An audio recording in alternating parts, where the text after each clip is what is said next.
بسم الله الحمد لله والصلاة والسلام على أشرف الخلق سيدنا وحبيبنا محمد وعلى آله وصحبه أجمعين.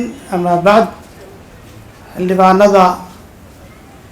قدوميها جامعة إمام الشافعي بهذا سمتل معاميشة سمتل مرتشرفتك على تكسو قيب شيء. السلام عليكم ورحمة الله وبركاته.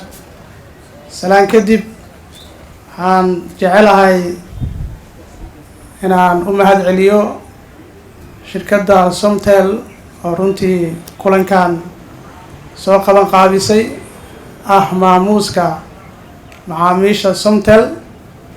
runtii sharaf iyo karaamay noo tahay in maanta aan kala qayb galno ay nagu martigeliso shirkadda Somtel maamuus macaamiil barnaamijka ugu magac dartay. waana runtii guul iyo wanaag ay soo kordhinayso shirkaddu in adeegii ay bixinaysay oo bulshada ay siinaysay faa'iidadii ka soo gashay qayb ka mid ah ay ku maamuusto macaamiisheeda.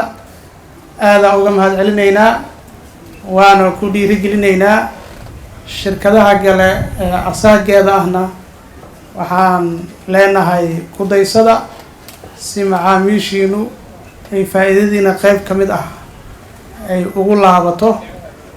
sidoo kale waxaan hambalyeynaa oon iyaguna bogaadinaa macaamiisha halkan fadhida ee ku guulaystay barnaamijkaas oo maanta heli doona abaalmarino kala duwan.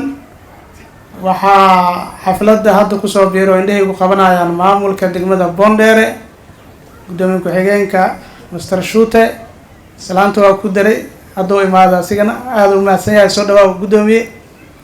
marka waa bogaadinaynaa arrimahaas waana soo dhaweynaynaa shirkadduna ammaan ay ku mudan tahay waana kaga mahad celinaynaa. waxaana leeyahay mar kale guulaystayaasha hambalyo aada u mahadsantihiin. وجزاكم الله خيرا والسلام عليكم ورحمة الله وبركاته.